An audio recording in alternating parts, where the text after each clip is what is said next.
Bom dia, pessoal. Tá no ar mais um Mlog Live, o nosso encontro agora mensal para falar sobre as notícias que mais bombaram no mês de março. Eu sou Cristian Preza, editor-chefe da Mundo Logística. Bom dia a todos e todas, eu sou o Paulo Oliveira, Head de Eventos da Mundo Logística. E no giro de notícias de hoje, a gente vai falar sobre os impactos do conflito no Oriente Médio, que já estão aparecendo na logística brasileira, as medidas que os órgãos do setor já estão tomando em relação a esses impactos, em relação ao preço do diesel, além de acordos históricos de real estate dentro da logística no Brasil, um serviço novo lançado pela Amazon e muito mais. No bate-papo, a gente recebe a Marcela Cunha, que é diretora executiva da ABOL, para falar sobre as prioridades dos operadores logísticos em 2026. E é isso aí, fica com a gente para conferir, já vai deixando aí o seu comentário direto aqui na plataforma, perguntas para a gente depois incluir vocês no debate, a gente quer saber o que vocês acham também. É isso aí, pessoal. E para começar o programa, a gente fala aí do nosso destaque, um dos nossos destaques, que é o Transporte do Futuro, o novo evento da Mundo Logística. Marcado para os dias 17 e 18 de junho em São Paulo, o encontro deve reunir aí mais de 2.000 pessoas, mais de 2.000 líderes do transporte rodoviário de cargas, para discutir eficiência, rentabilidade e o papel das transportadoras no Brasil. Esse foi um evento pensado a partir do evento Logística do Futuro, que a gente também organiza, esse ano está na 7ª edição, porque a gente entendeu que o setor de transporte rodoviário no Brasil é extremamente importante e também carente, né, de trocas de ideias, de melhores práticas. Então, o foco deste evento, do Transporte do Futuro, é essencialmente nas transportadoras, líderes, diretores, proprietários de transportadoras. E são as empresas que hoje movimentam mais de 65% da carga no país. Então, serão 2 dias de conteúdo, o foco está dentro de gestão, governança, as operações em si e também muita tecnologia. O objetivo, de fato, é mostrar como as transportadoras podem aumentar a sua rentabilidade, conquistar novos clientes e competir melhor nesse mercado que tanto muda e tantas crises que a gente vive. Entre os palestrantes, a gente está misturando bem, né, tanto embarcadores quanto transportadores. Então, a gente já tem o Fred Rezek, que é VP de transporte do Mercado Livre, Anderson Pinheiro, diretor de transportes da PepsiCo, Ricardo Melo, que é o CEO da Total Express, Eduardo Pereira, que é diretor de transportes da Magalu, o Eduardo Botelho, que é diretor de logística da Suzano, e a Geisa Frei, que é diretora de logística da Adidas, entre outros tantos. Então, a gente está misturando tanto embarcadores quanto transportadores, quanto diferentes segmentos. Então, lá, a gente, além de todos os conteúdos, a gente também vai ter sessão de mentoria, que a ideia é que aproxime, né, esses gestores, líderes e donos de transportadoras de especialistas do mercado para trocar ideia. Também ações de matchmaking para conectar quem está buscando soluções para a sua operação de transporte com as empresas que ofertam essas soluções. E, claro, muito networking nesse espaço que a gente está criando de 2 dias entre esses mais de 2.000 líderes de transporte. Então, não dá para ficar de fora para quem atua nesse setor. É isso aí. Então, se você atua com transporte ou supply chain e quer entender para onde o setor está indo, principalmente sobre como se posicionar nesse novo momento, vale muito a pena conferir esse evento de perto. As inscrições já estão abertas no site transportedofuturo.com.br e bora para o nosso giro de notícias, né, Paulo? Bora, muita coisa para debater aqui. Exatamente. E a gente já começa o giro olhando para um cenário global, e aqui vale uma atenção máxima, pessoal, porque esse assunto deve pautar decisões nos próximos meses. A escalada do conflito no Oriente Médio já começa a gerar reflexos diretos na logística brasileira.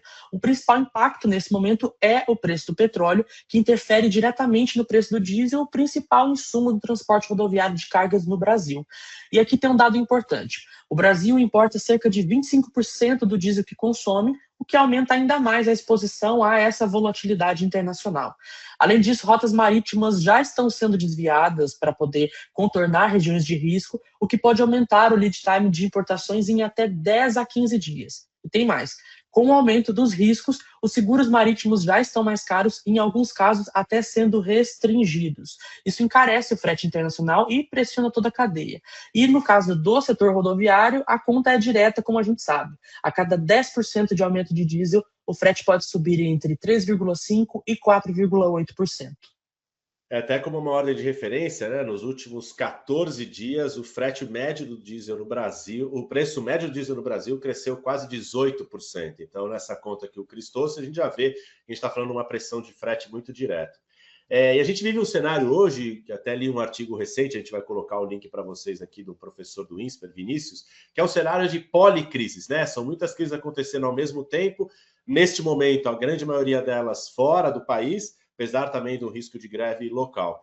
Então, nesse sentido, as cadeias de suprimentos, elas sentem o impacto cada vez mais diretamente. Então, a gente fala de uma crise que está acontecendo no Oriente Médio, que num curto espaço de tempo traz um impacto direto no preço do combustível e do frete aqui no Brasil, como os exemplos bem colocados.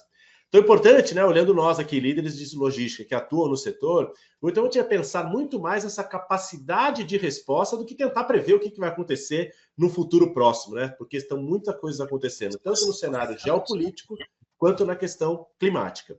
Então, a capacidade de resposta passa a ser a maior arma que os gestores podem ter para crises como essa. E o que é a capacidade de resposta? É ter visibilidade das suas operações, é ter pessoas capacitadas e empoderadas para tomada de decisão, ter bons parceiros e fornecedores que trabalhem junto na solução de problemas em situação de crise, além de ter uma leitura muito contínua de tudo que acontece no mercado, entre outras tantas ações. Então, a gente vem falando muito aqui do uso de tecnologia, né, de uma forma de gestão, de otimização de custos, aumento de rentabilidade, mas claro que conexões, empresas, né, que têm os seus processos muito bem conectados, digitalmente integrados, conseguem reagir mais rápido em situações de crise que vêm sendo cada vez mais recorrentes. Então, acho que aqui a grande questão é as crises estão acontecendo, vão continuar acontecendo, certamente num cenário muito mais complexo. Então, como nós, gestores, podemos tornar nossas cadeias e nossas operações mais responsivas?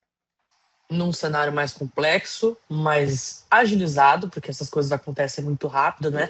E eu acrescentaria um ponto importante nessa questão de conseguir reagir rápido, que é o acesso e o acompanhamento contínuo a essas informações, né? Porque assim, não é, por mais que seja um conflito externo que não tem a ver com o Brasil, era uma coisa que não era exatamente uma novidade, né? Então, assim, ter essa leitura global do que está acontecendo nos grandes mercados, nos mercados que se conectam com o Brasil, isso é muito importante, né? E até vou colocar um ponto aqui, fazer um merchan nosso, né, Cris? Ontem a gente incluiu no site da Mundo Logística um mapa que é atualizado rotineiramente, praticamente a cada hora, de uma visão de riscos de greve e preço médio de diesel. Então, para quem ainda não entrou, se conecte lá no site, vocês vão ver, tem um botão no canto superior direito, para deixar você atualizado realmente online de tudo que está acontecendo no país nesse momento de crise. Exatamente. E esse cenário que a gente já sabe que é complexo, já teve reflexo imediato aqui no Brasil. A Petrobras anunciou um aumento de 11,6% no preço do diesel A, depois de mais de 300 dias sem reajustes. Isso representa cerca de 38 centavos por litro. Mas, ao mesmo tempo, o governo federal zerou o PIS e o COFINS para o diesel, o que ajuda aí a segurar um pouco esse impacto. Na prática, o aumento final deve ser de cerca de 6 centavos por litro no diesel B. Sem essa medida, o impacto poderia chegar a 70 centavos por litro, segundo a própria Petrobras. Ou seja, é uma tentativa clara aí de tentar amortecer o efeito dessa pressão internacional que está impactando de fato na veia, né? E é uma medida temporária, né? A gente sabe a questão fiscal do Brasil de arrecadação, não dá para conseguir manter esse benefício de PIS/COFINS por tanto tempo.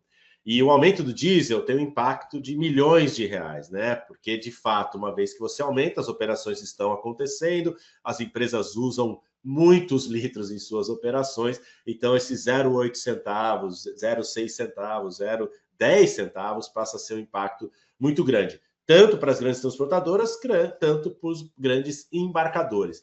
E a questão aqui é como repassar, né, ou não repassar esse reajuste para os seus clientes, né, e depois chegar isso no consumo final. Então, momentos assim, né, quando a gente tem essas crises acontecendo, realmente precisa pensar e repensar e retomar projetos de alternativa para tentar reduzir um pouco essa superdependência que o transporte rodoviário tem no diesel. Então, quando a gente fala de ações, você pode pensar numa mudança de matriz energética, né? Então, será que não dá para ir para combustíveis alternativos, como biometano ou eletrificação de frota? Também tem uma questão de otimização de rota. Quanto mais otimizadas as suas rotas, menor vai ser o seu consumo de litros por quilômetro. Outro, que é um super desafio, e teve uma matéria que a gente até vai comentar aqui, que é como é que você reduz o espaço ocioso, ou o tempo ocioso dos seus caminhões, de forma de construção, né, construindo circuitos logísticos que façam com que esse caminhão opere sempre cheio, isso é, sempre gerando receita, então também no reais por quilômetro fica melhor. Também pode-se pensar em retomar e alavancar o uso de outros modais que consomem muito menos reais por litro rodado, como cabotagem ou ferrovia. Então não tem uma solução única, não tem uma bala de prata. Agora é cada vez mais urgente, nesse cenário de crises constantes, atuar para reduzir o impacto de rupturas e buscar essa diversidade, né, de caminho, seja de fonte de energia como eficiência, deixa você, né, a sua empresa, a sua operação, menos suscetível a esses impactos de greves, aumentos e crises internacionais. Exatamente. E com a alta do diesel, automaticamente entra aí em ação um mecanismo muito importante do setor, que é o gatilho do piso mínimo de frete. A NTT atualizou a tabela após uma variação de mais de 13% no preço do diesel S10 e os reajustes variam entre 4,82% e 7%, dependendo do tipo de operação e da categoria da carga. Isso acontece porque a legislação prevê revisão sempre que o diesel oscila mais do que 5%. Na prática, isso garante previsibilidade para o transportador, mas também pressiona os embarcadores e os contratos logísticos. É um efeito em cadeia, né? A gente sabe, o combustível sobe e o frete regulado sobe também, e isso causa ainda mais atrito em um setor que já está estremecido nessas relações, né? É exatamente isso, né? Sobe o diesel, sobe o frete. Sobe o frete, você tem risco de perda de cliente e risco de greve, como tem sido comentado desde o início de antes de ontem, né? E ontem também bastante. A gente já falou aqui muito dos desafios de ter uma tabela de frete mínimo, que a diversidade de operações que acontecem no Brasil é enorme, inclusive fretes de retorno, regiões de difícil acesso e outras tantas. Mas o que a gente percebe é que precisa buscar um acordo entre transportadores, embarcadores, motoristas, para conseguir ter uma tabela que funcione, porque de fato isso traz uma segurança para quem contrata e uma segurança para quem é contratado. A gente também já noticiou aqui o aumento das autuações, que no cenário de aumento de diesel tende a ser mais um custo, né, a ser colocado na conta. Ontem mesmo houve houve uma sessão de imprensa do ministro de Transporte com o seu corpo técnico para falar sobre as atuações que cresceram absurdamente no início desse ano por conta das integrações entre os vários sistemas do governo federal e que essas atuações, em sendo recorrente, levam ao risco de se perder licença, seja licença para operar o transporte, seja licença para contratar transporte. Então, de fato, não dá para burlar a tabela de frete mínimo. O que a gente precisa é acordar uma tabela que funcione para a operação complexa logística que a gente tem no Brasil. Exatamente. E a gente está falando aí, nesta reunião, né, com o ministro Renan Filho, sobre grandes operações, grandes empresas, grandes, né, enfim, negócios acontecendo e que estão sendo aí diretamente impactados por essas mudanças da NTT, que são mudanças muito genuínas, porque a gente está falando de tecnologia, de integração de sistemas, e se existe uma lei, ela precisa ser cumprida. É isso, A né? gente também noticiou aqui a semana passada sobre a questão dos fretes pagos por fora, né, na ilegalidade. Que isso não só é um risco para quem é contratado e para quem paga por evasão de dinheiro, mas também por uma questão de menos arrecadação e não tá, né, uma competição que a gente chama de competição leal. Então você vai para uma competição desleal. Então faz todo sentido a tabela. A questão é ter esse ajuste para que ela realmente represente o mercado. Exatamente. Bom, agora a gente vai para investimentos e aqui a gente começa a ver o seguinte: o setor continua acelerando apesar aí do cenário de pressão de custos, que é uma constante, né? O Mercado Livre deve investir cerca de 500 milhões de reais em um novo centro de distribuição em Jacareí, no interior de São Paulo. De acordo com a prefeitura do município, o projeto prevê 300 mil metros quadrados de área total, com 140 mil metros quadrados de área construída e pode gerar até 5 mil empregos. Outro ponto de destaque é a localização, próxima à Via Dutra e também a Carvalho Pinto, o que reforça a estratégia desses grandes e-commerces de proximidade com grandes centros consumidores e corredores logísticos, né? E é legal só para a gente ter uma ideia, né, do que são 300 mil metros quadrados, né? É uma 100 metros por mil, é um quarteirão por mil, então é muita área de verdade. O ano passado foi muito divulgado, inclusive por nós, né, a questão do investimento do Mercado Livre de mais de 30 bilhões de reais em logística. Esse investimento era dividido em 3 grandes pilares, que é a expansão da malha, a automação dos centros de distribuição e tecnologia para gestão. Então, eles efetivamente estão levando o plano para a rua, né, e realmente implementando. E nesse movimento em Jacareí, especificamente, que é uma cidade que está mais ou menos 1 hora do centro de São Paulo, a gente já pode também pensar que isso é um reflexo das mudanças que virão com a reforma tributária, né? O CD vai entrar full operation ali em 2027, quando a gente já entra numa nova fase da reforma que termina lá em 2033. Também é importante destacar a quantidade de novos empregos gerados. Nesse atual cenário de baixíssima taxa de desemprego, além da competição, né, com os empregos de plataforma, realmente é super boa a notícia da geração de emprego, mas também é um desafio para o gestor preencher essas vagas em regiões de alta demanda de emprego, alta oferta de emprego. Então, a gente está hoje no nível de desemprego que é considerado desemprego mínimo, né? Que é pleno emprego. Então, você abrir uma operação nova com tanta gente, de fato, hoje também é um desafio. Exatamente. E ainda falando em real estate logístico, a Mark Logistics anunciou a maior locação já registrada no setor na história do Brasil. São 220 mil metros quadrados em Guarulhos e um projeto que, segundo fontes que confirmaram isso para o valor econômico, é para atender a Shopee. O empreendimento será entregue ainda nesse ano e foi adaptado no modelo BTS, ou seja, personalizado aí para a operação da Shopee. Esse movimento mostra como os grandes players continuam apostando em escala e proximidade com hubs urbanos estratégicos, que é uma tendência que a gente vê mais especificamente com esse segmento, né? E acho que nem foi proposital essa sequência de notícias, porque realmente foram as notícias que mais deram impacto aqui que a gente publicou, mas isso mostra claramente essa corrida, né, essa competição pela conquista dos clientes nos grandes marketplaces no Brasil. O Meli hoje, né, Mercado Livre, é o primeiro entre os grandes marketplaces, segundo é a Amazon, terceiro é a Shopee, quarto é Magalu. E a gente vê todos esses investindo de formas distintas, né, nessa oferta mais estratégica, proximidade aos grandes centros. Então, disponibilidade de muitos itens e prazos reduzidos de entrega são os fatores que, de fato, aumentam essas taxas de conversão. A gente vai ver cada vez mais esses investimentos. Então, investir em logística hoje, para este mercado de marketplace, não é uma despesa, mas é sim uma alavanca para crescimento de receita e rentabilidade. É uma lógica muito diferente, por isso que a gente vê tanto investimento sendo feito, né, por esses tipos de empresa que atuam em e-commerce com entrega fracionada e rápida, porque, de fato, quanto mais eu invisto, mais eu faturo na minha plataforma. Exatamente. E a gente segue falando sobre grandes aportes aí. A DHL anunciou um investimento de 100 milhões de reais para ampliar a frota refrigerada no Brasil. O foco é a logística farmacêutica, que a gente sabe que exige aí um controle rigoroso de temperatura, geralmente entre 2 graus e 8 graus, e um alto nível de especialização de mão de obra também, né? Esse mercado deve crescer cerca de 6% ao ano até 2032, impulsionado pelo envelhecimento da população e os avanços das terapias especializadas. E é interessante aqui, esse investimento está muito ligado à questão de ativos, mas quando a gente fala de logística refrigerada, temperatura controlada, muito mais do que ter os ativos adequados, a gente fala de caminhões, embalagens, próprios CDs, mas também uma questão de gestão muito apurada dos processos ponta a ponta. Então, a DHL está com foco em medicamentos de maior valor agregado, como as próprias canetas emagrecedoras, né, estão dentro desse grupo, e que exige não, né, uma prestação de serviço excelente, mas é para não ter perda e precisa também de um gerenciamento de risco muito apurado. A gente já noticiou aqui também o aumento de roubos dessas cargas dentro do mercado de farma, especialmente quando a gente fala de caneta emagrecedora, que tem uma unidade de valor muito alto, e tem tido um fácil escoamento no mercado ilegal.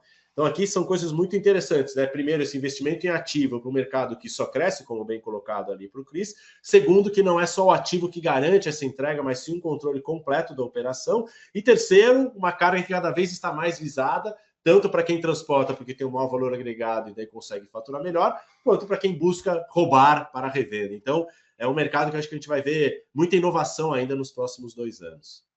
Exatamente, eu acredito que essa questão das canetas emagrecedoras aí vai não popularizar, mas vai democratizar um pouco essa questão da logística de carga refrigerada justamente por isso, porque é um mercado que tem vazão, que tem espaço, né, e que precisa ser feito de uma forma organizada e estruturada, até por uma questão de segurança, de saúde pública, porque a gente sabe que esse tipo de produto pode gerar grandes repercussões se for manuseado da forma errada, enfim. Então, os grandes operadores que podem fazer esse investimento e que veem potencial nesse mercado estão fazendo como a gente tem visto, né?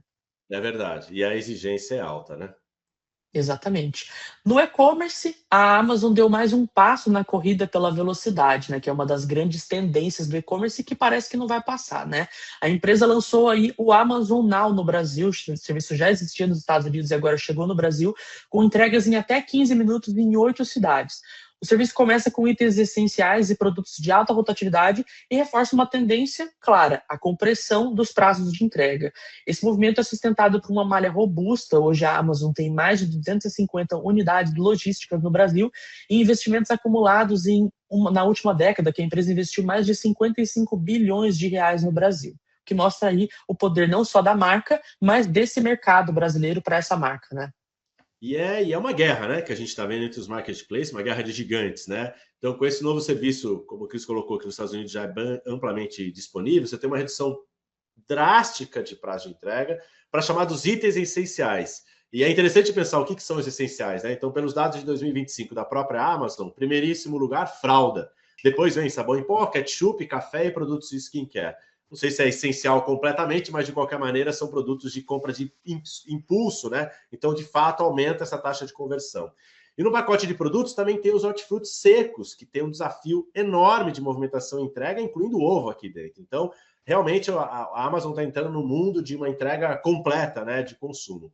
E alguns detalhes sobre a operação interessantes, né? O fluxo de pedidos do Prime, que é esse serviço de 15 minutos, ele é completamente independente do fluxo dos demais pedidos. A ideia deles é evitar uma concorrência, uma sobreposição de pedidos e garantir o que mais importa aqui, que é a entrega em 15 minutos.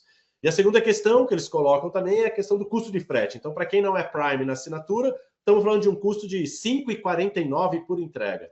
Certamente isso não cobre todos os custos de um serviço tão premium, tão acelerado. Então, no fim, aqui a gente está olhando muito mais uma estratégia de aumento de venda e conversão do que, de fato, faturar em cima de frete cobrado. Inclusive, nesse início, o próprio frete cobrado vai ser isento para todo tipo de cliente, seja Prime ou não, para que as pessoas experimentem esse novo serviço. Então, tem um foco bastante grande aqui de reduzir a fricção e aumentar a taxa de conversão.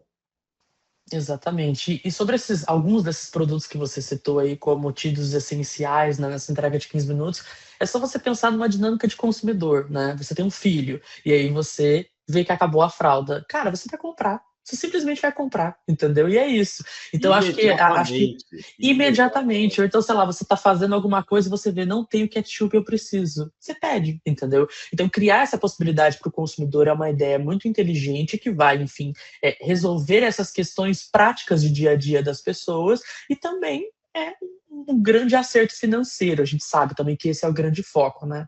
É verdade. Mas para a gente consumidor, é um super serviço, né? Exatamente. E olhando agora para os pequenos e médios empreendedores, a Total Express e o Melhor Envio anunciaram uma parceria que amplia o acesso à logística estruturada. A integração permite que lojistas utilizem mais de 1.500 pontos de coleta e retirada, além de poder comparar prazos e preços em um sistema único. Vale lembrar que as pequenas e médias empresas já representam mais de 50% das vendas online em marketplaces. E só no ano passado, esse segmento cresceu 77%. E a gente sabe muito da situação delicada dos Correios no Brasil, né? Que é uma empresa que respondia por quase 80% do volume movimentado das pequenas e médias empresas no Brasil. Então, esse tipo de iniciativa mostra, né, empresas buscando abocanhar parte desse volume. Então, é um movimento bastante estratégico para pegar essa massa de clientes que ainda é bastante infelizes com a oferta de serviço atual, com um preço também pouco competitivo no Correios para algumas regiões, entregando um serviço integrado de qualidade e capilaridade. Outro ponto interessante aqui é pegar duas empresas que, de alguma maneira, ambas oferecem soluções de entrega, inicialmente para perfis diferentes, então tem um lado aqui de competição, né? Que é quando existe uma colaboração entre competidores. Então, entender o que você realmente é bom e se existem empresas parceiras que podem ser melhor que você em outros temas e se juntar para, de fato, criar um diferencial para o mercado, também é uma visão interessante de pensar rentabilidade no longo prazo. Então, se eu sou bom numa região, se eu tenho um parceiro que pode ser melhor do que eu e complemente a região desse meu parceiro, acho que esse movimento de competição a gente vai começar a ver mais, dado que a gente tem um desafio de margem, desafio de entrega muito grande no Brasil. Então, é um caso bastante interessante. Exatamente, e isso reforça aí uma tendência que a gente na Mundo Logística tem visto ser discutida na teoria nos últimos anos, que é a colaboração em logística, né? Que ainda é um mercado muito fragmentado, as empresas ainda são muito ressabiadas em relação a essas parcerias, e a gente vê que aos poucos isso está se movimentando, né? É verdade, e precisa, né, para ser competitivo.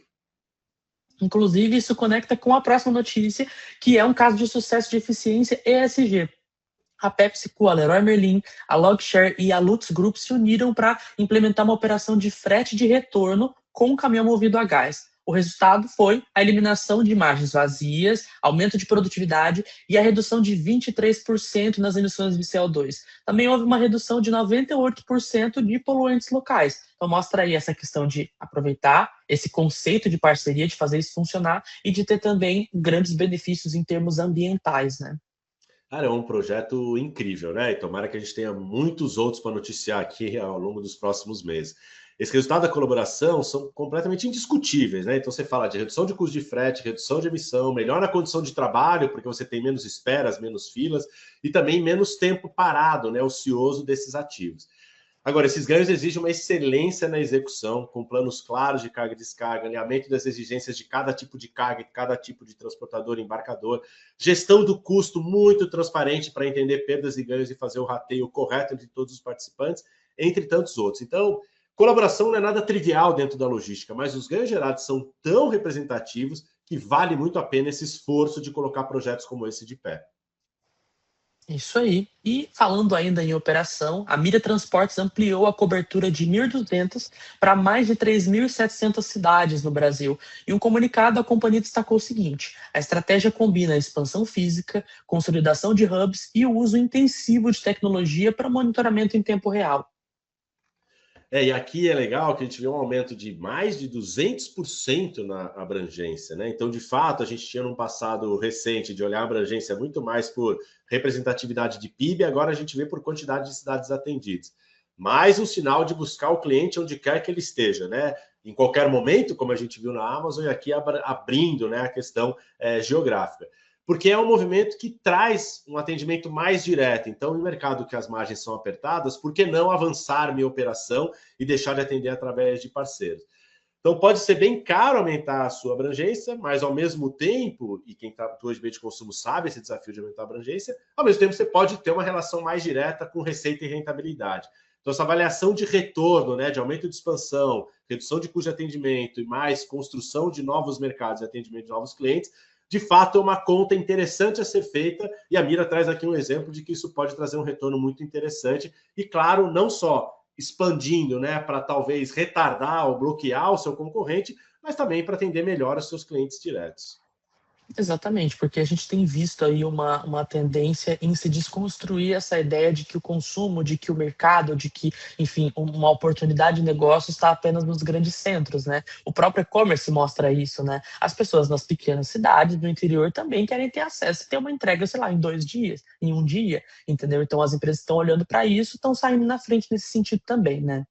É verdade. E outro ponto legal, teve um estudo do IBGE de fechamento 2024, que os grandes crescimentos de PIB em cidades, né, os percentuais não absolutos, aconteceram em cidades fora dos grandes centros. Então a gente vê cidades interessantes surgindo e crescendo e que agora a gente vai precisar atender também. Exatamente. E para fechar o nosso giro de notícias, o episódio 97 do NSTecast recebeu o Renan Karsten, CEO da Karsten Transportes. Ele falou sobre governança e eficiência no setor, destacando aí a importância de decisões baseadas em dados, criação de conselho consultivo e principalmente a profissionalização da gestão. Ele também chamou a atenção para um ponto-chave: a margem, que é um assunto que a gente sabe que é muito importante quando se fala em transportadoras, né? As operações precisam se pagar, porque o transporte é um setor altamente intensivo em capital. A conversa também abordou gargalos logísticos clássicos do setor, como tempo ocioso, improdutividade, e também trouxe experiências pessoais da carreira dele à frente da Carsten Transportes. Então, vale a pena conferir. Eu achei boa demais a entrevista com o Renan. Assim, acho que ele mostra de um jeito muito concreto que é sim possível empreender na logística, apesar de toda essa complexidade que a gente sempre comenta, e ainda ser muito bem sucedido do ponto de vista financeiro. Mas desde que você tenha pleno conhecimento de como tudo funciona, e não só a sua operação, mas o fluxo de caixa, as suas taxas e seus impostos de investimento, a rentabilidade, o custo por cliente, que ele também traz ali algumas vezes. Eu queria trazer 2 exemplos aqui que ele fala durante a discussão, que foi bem legal da entrevista. Primeiro, caminhão parado é dinheiro perdido, né? Uma lógica muito clara quando a gente olha avião, né? Que o pessoal faz tudo para o avião ficar voando o tempo inteiro, e caminhão a gente não vê tanto essa pressão. Então, a lógica dele eu preciso usar a tecnologia para manter meu caminhão sempre rodando cheio. Se ele faz isso, ele consegue ofertar um frete mais competitivo no mercado, porque de fato ele está conseguindo ratear os custos com mais receita gerada. E o segundo que ele fala algumas vezes, que é bem interessante, que tem momentos que você precisa demitir o seu cliente. mesmo que seja um contrato que tem uma receita enorme. É uma coisa que parece até um contrassenso.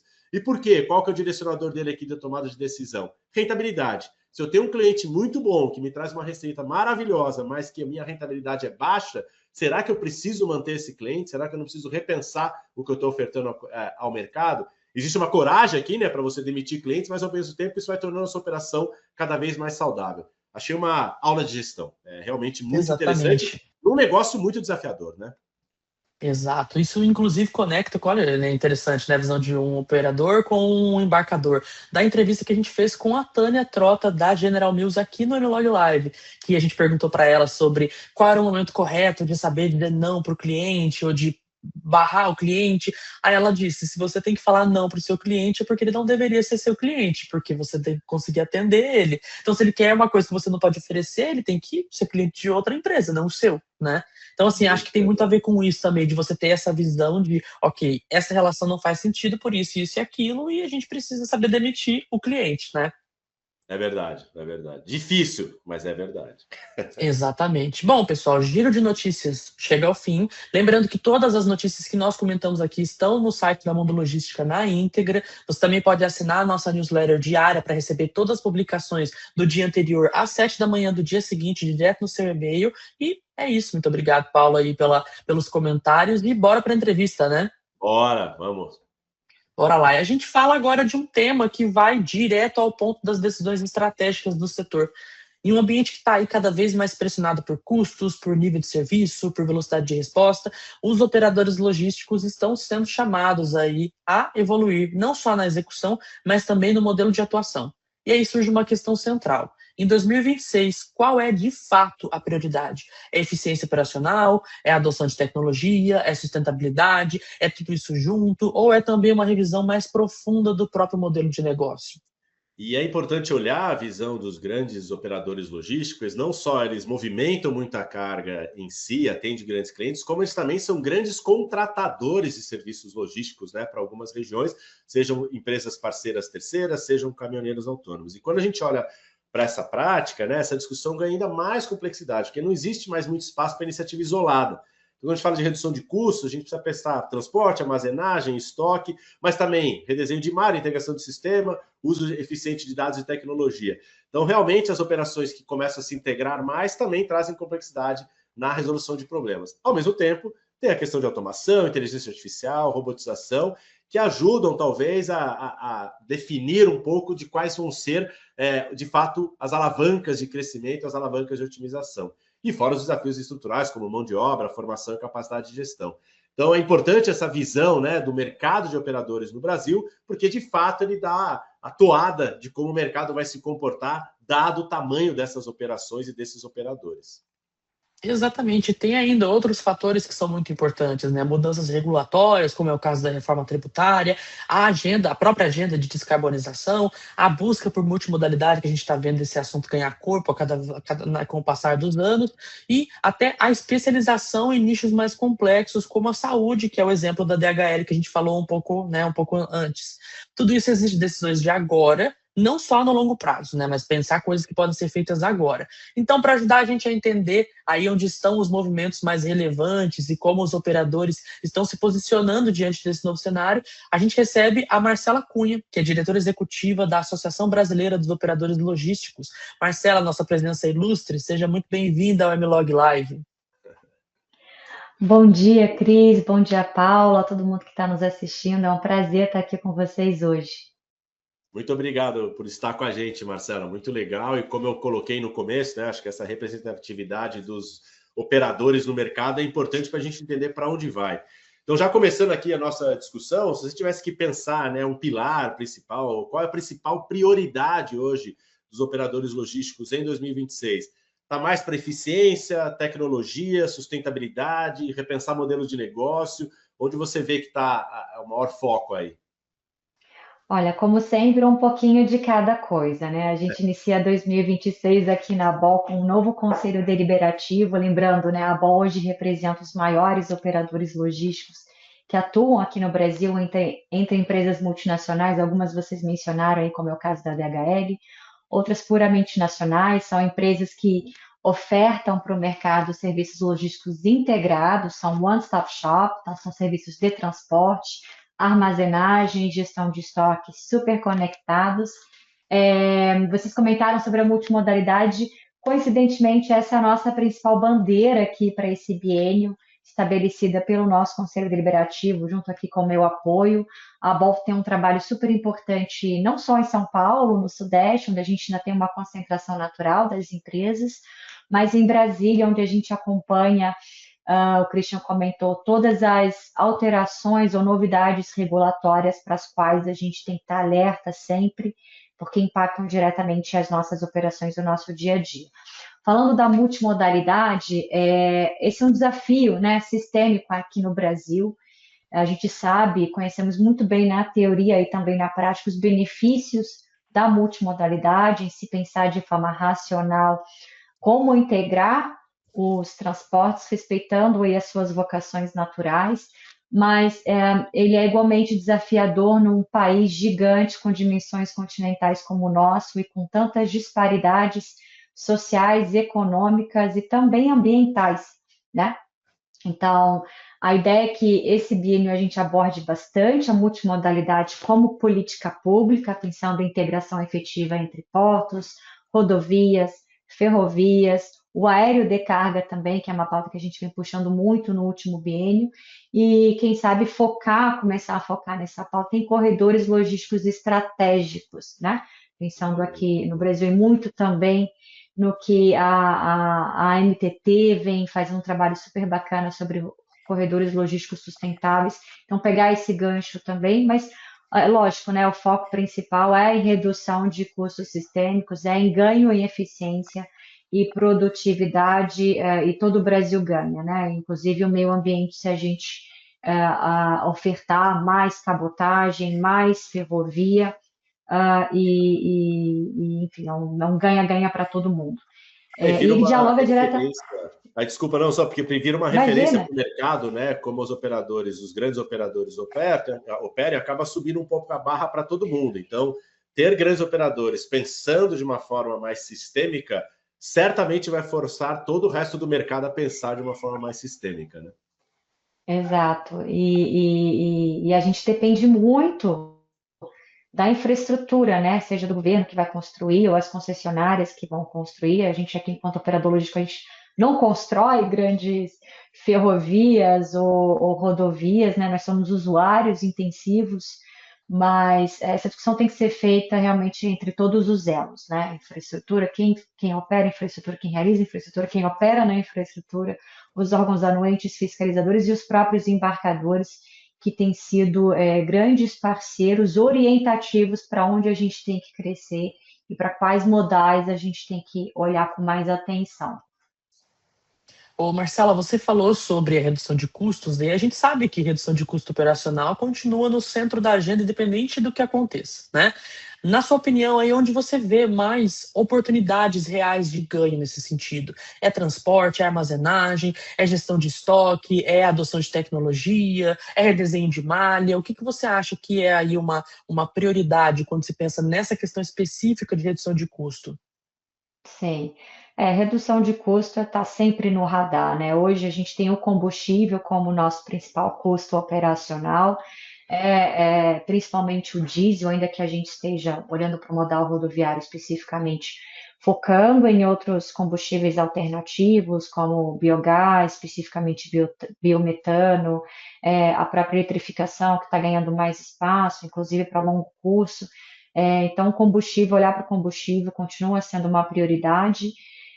Esse é o primeiro custo. O segundo custo que a gente observa aqui, por incrível que pareça, é com segurança e gestão de risco. Então, eu acho que os softwares mais modernos vêm muito para ajudar a gente a estabelecer alguns padrões ali no que se refere a rotas, segurança e também PGRs, né, de gestão de risco mais acurados.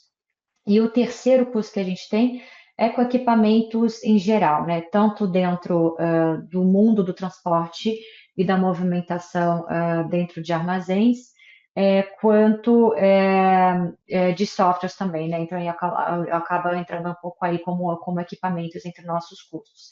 É bom lembrar que aqui os operadores no Brasil, a gente estima, né, que a gente tem algo em torno de 1.300 empresas operando enquanto operadores logísticos aqui no Brasil. Juntas, elas arrecadam, na verdade, elas faturam algo em torno de 200 bilhões de reais por ano. Eu acho que teve inclusive um incremento do ano passado para cá. A gente está fazendo uma nova pesquisa para apurar isso. Isso representa quase 2% do nosso PIB, ou seja, são empresas que de fato fazem a diferença econômica aqui para o nosso PIB no Brasil, né?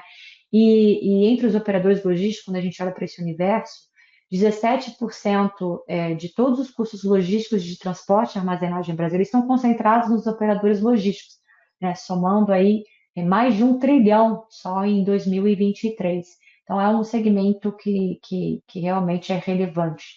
E aí, quando a gente olha para custos, então são esses, né? Combustível, infraestrutura, burocracia também, eu acho que os softwares também de gestão da papelada que a gente tem que olhar, documental fiscal também ajuda bastante.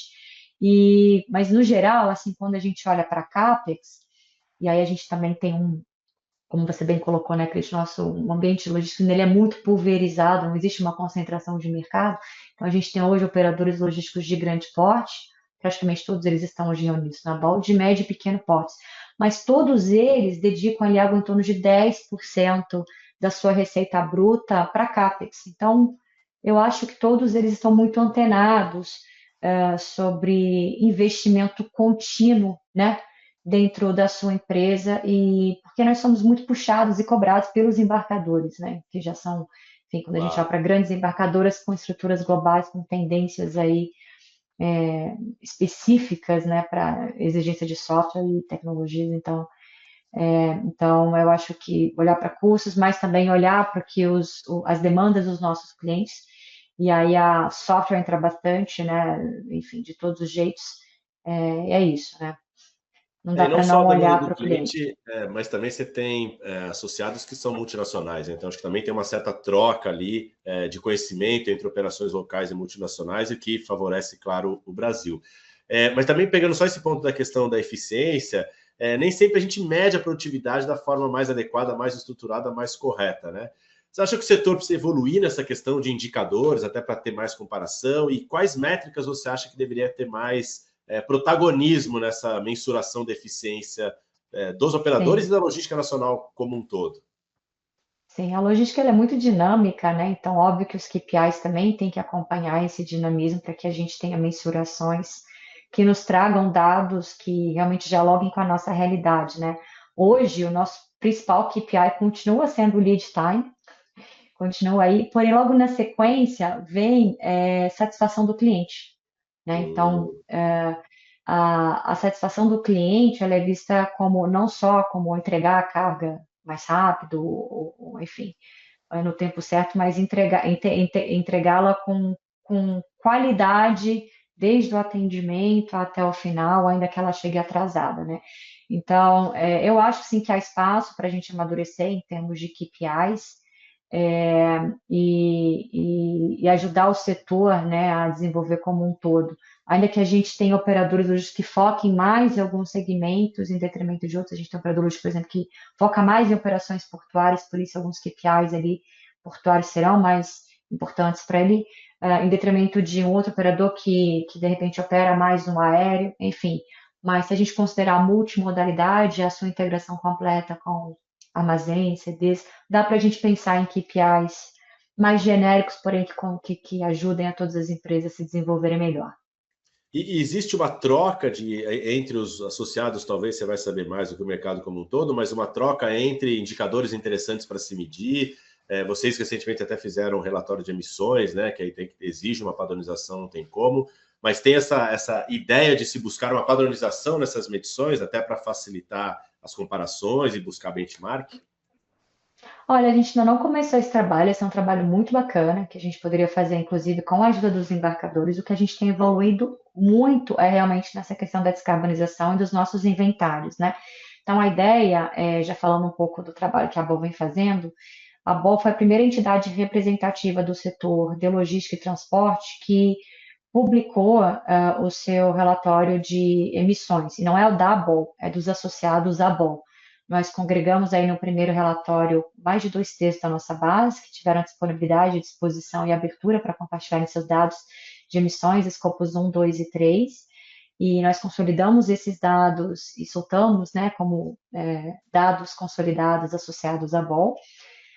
Nós fizemos o segundo inventário, que foi concluído no final do ano passado, apresentado inclusive na COP30, mais maduro, mais maduro, e agora a gente vai partir para o terceiro inventário, em que a gente quer ter algum indicador que demonstre a maturidade que os operadores logísticos vêm adquirindo, não só para fazer a gestão dos seus dados, mas também que meça os programas e ações já tomadas de impacto, de redução e mitigação de emissões de CO2 e gases e outros gases poluentes. Então, isso é algo que a gente vem avançando aqui coletivamente, tem sido um trabalho incrível que a gente vem desenvolvendo dentro da nossa diretoria ESG, e a gente conta com o apoio, inclusive, da Mundo Logística para reverberar esse resultado. E estimular outros a fazerem, né? Com certeza, principalmente outras entidades representativas também. Exatamente, a gente inclusive estava lá na coletiva que foi anunciado primeiro, né? Enfim, a gente repercutiu, teve uma grande repercussão justamente por causa dessa questão de não ser uma coisa padrão das entidades fazerem até esse momento, né? Então é isso, pioneirismo é importante para puxar a fila mesmo, né? É isso, lembrando que a gente em breve, a gente já tem um mercado regulado, né? Em breve as empresas, se o governo se mantiver e as regras do jogo atuais que a gente conhece hoje se mantiverem aí nos próximos anos, em breve todas as empresas terão a responsabilidade de reportar o quanto estão emitindo, e se emitirem mais do que um limite já estabelecido pela regulamentação, elas terão que apresentar os seus planos de mitigação e redução. Então, é uma lei que todos devem estar muito alertas, né? Uma regulamentação que todos devem estar alertas, e eu brinco que se tem um legado socioambiental que a BOL deixa para os associados, é esse, de puxar aqueles associados para essa pauta, que era uma pauta que era novidade para muitos. Tinha operadores que nem sabia como começar a fazer o seu próprio inventário, né? E aí começou a fazer e começou a compartilhar com a BOL. É isso. Bom, eu queria falar um pouquinho de tecnologia agora, Marcela. E aí, pensando em 2026, o operador logístico que não integrar dados, automação, uso de IA, ele vai estar em desvantagem competitiva de fato? Ou você ainda vê que existe espaço para modelos mais tradicionais de gestão que não são tão tecnológicos assim? Como é que você enxerga isso? Sim, é muito curioso observar o movimento, né? Há pouco tempo atrás, TMS e WMS não eram utilizados por todos os operadores logísticos, né? E hoje a gente vê que são praticamente tecnologias habilitadoras. Se o operador logístico não as tem, não oferecem, né, no seu bojo de serviços aí, de integração com o cliente, ele não nem fecha contrato com um grande embarcador. E hoje praticamente 100% da nossa base tem essas duas tecnologias, e vem avançando muito, né? E aí vem outras, né? Outras aí no bojo, mais apuradas, né? Inclusive realizadas, feitas, elaboradas em conjunto com o cliente para melhorar a integração. Então, hoje, o que continua sendo prioridade, softwares que busquem a integração tecnológica com clientes e com fornecedores. Isso é o que vem crescendo bastante, né? De forma que suportem esse aumento constante das trocas de informações e visibilidade da cadeia de suprimentos como um todo.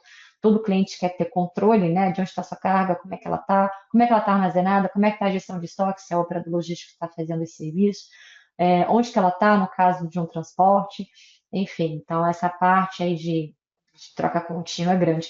Por outro lado, a gente vê tecnologias que a gente achava que iam vingar nesses 2 anos para cá, e que não tem vingado muito, como é o caso de algumas dificuldades bem específicas, né? O blockchain, por ser complexa, e nem todos têm o apetite realmente de desenvolverem dentro da sua operação da forma que tem que ser feita.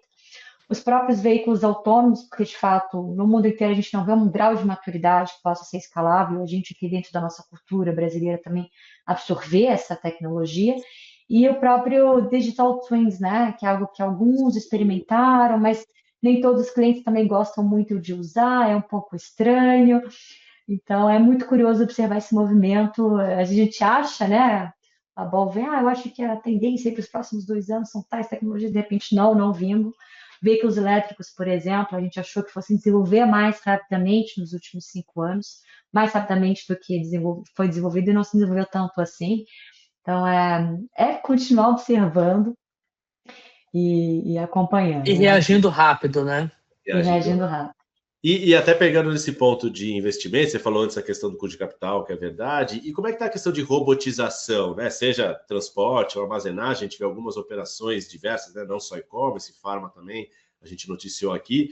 Você acha que essa é uma agenda prioritária, pensando numa questão de tecnologia, a questão mais de automação robotizada das operações? Sim, essa é uma discussão muito boa, viu, Paulo? Que eu acho que vai permear aí os nossos trabalhos, todos nós aqui, neste ano que vem, que é falar de escassez de mão de obra, atrelar lá robotização e olhar para o profissional humano ainda como o cerne ali da empresa, né? Essa é uma discussão moral, inclusive, que a gente tem feito aqui dentro da nossa diretoria de capital humano, com os RHs das empresas, mas também com a galera de operações e de logística, né, que sofre com a escassez de mão de obra, isso não só entre os motoristas, mas dentro também de CDs e armazéns, a gente observa em alguns estados aqui do Brasil uma escassez ou uma dificuldade de retenção, um turnover muito alto. Então, a gente está tentando puxar esse bonde que está crescendo no mundo inteiro, né, essa discussão da inclusão de robôs dentro das nossas operações, de forma muito responsável e cautelosa, né? Hoje, que dia é hoje? Dia 19 de março de 2026, 19 de março.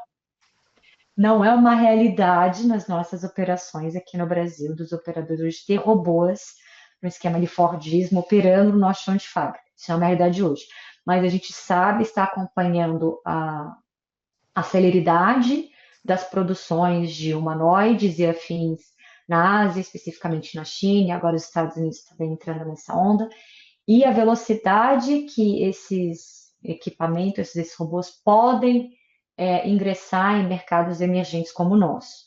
Então, a gente está observando a olho nu para realmente entender como, né, quando isso for uma realidade escalada, como absorver essa tecnologia, sendo muito responsáveis com a nossa mão de obra humana, de forma que seja complementar ou direcionada para realmente aquelas atividades e departamentos onde há uma escassez de mão de obra importante que impacta as nossas operações. Mas, de novo, isso é a posição a bom.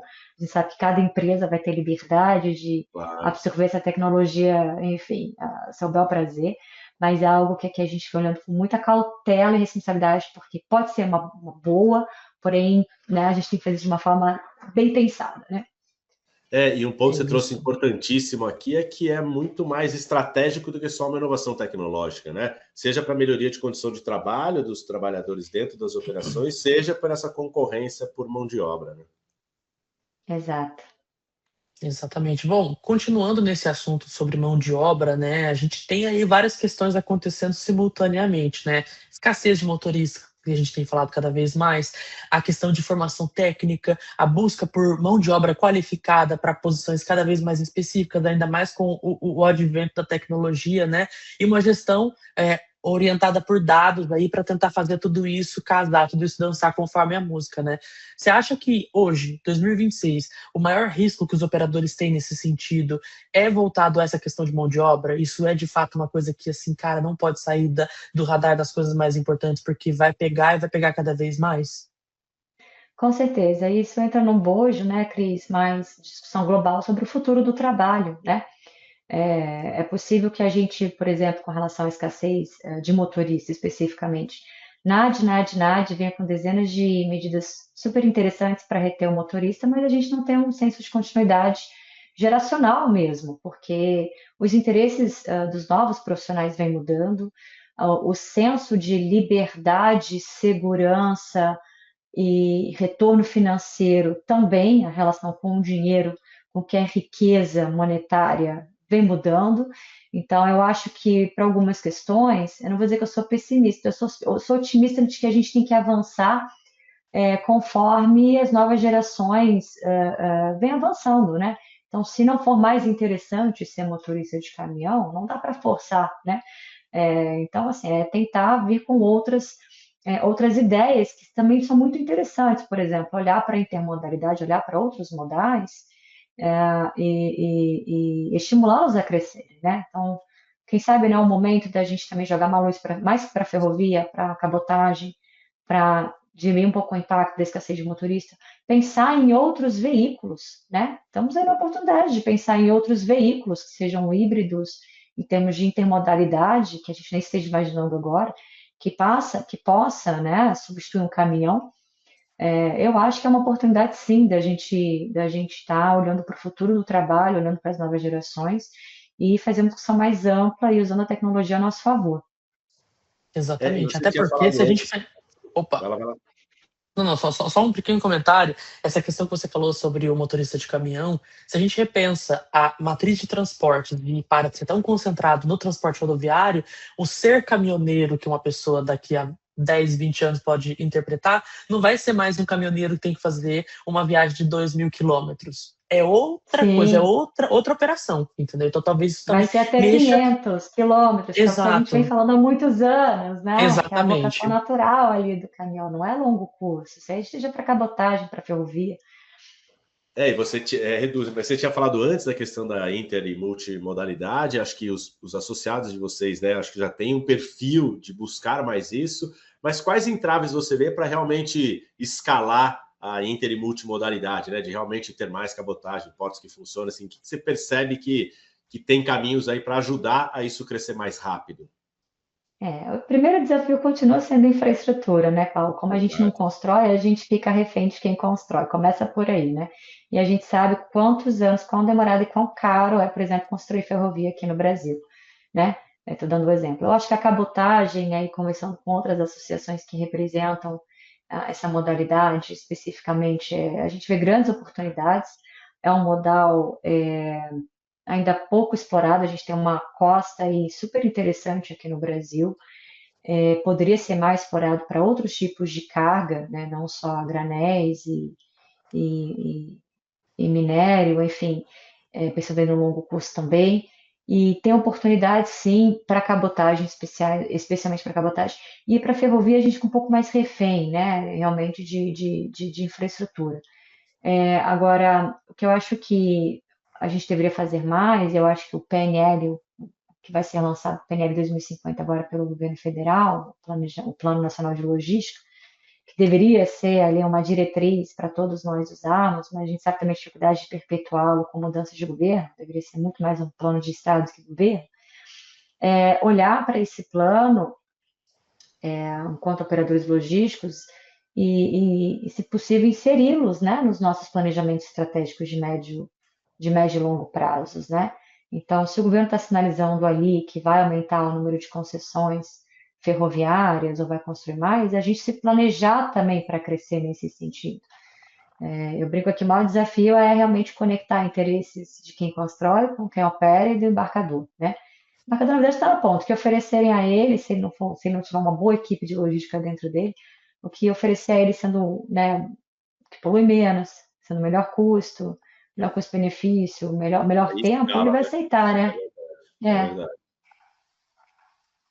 É isso aí, Marcela, muito obrigado pela participação aqui com a gente, sempre trazendo uma colaboração muito genuína e muito proveitosa, né? O pessoal com certeza aí sai daqui agora sabendo um pouco mais assim sobre esse contexto atual, contemporâneo dos operadores logísticos. Inclusive, obrigado a todo mundo que assistiu a gente até aqui nesse Emilog Live de março, né, Paulo? Isso, obrigado, Marcela, também super atual os temas, né, que a gente traz e que continue movimentando o mercado para subir essa barra, né? Aumento de excelência, mais sustentável, entregando muito valor. É isso é aí, isso. pessoal. Muito obrigado. Pode falar, Eu queria só desculpa. agradecer aqui em nome da BOL pelo espaço. É sempre bom conversar com a equipe da Mundo Logística, que é uma referência aqui para nós em termos de informação. Obrigada pelo convite. É isso aí, Obrigado. muito obrigado, pessoal. Obrigado pela companhia aqui com a gente. A gente se vê em abril agora, né, Paulo? Isso, aqui um mês estaremos de volta. É isso aí, pessoal. Até mais. Obrigado, gente.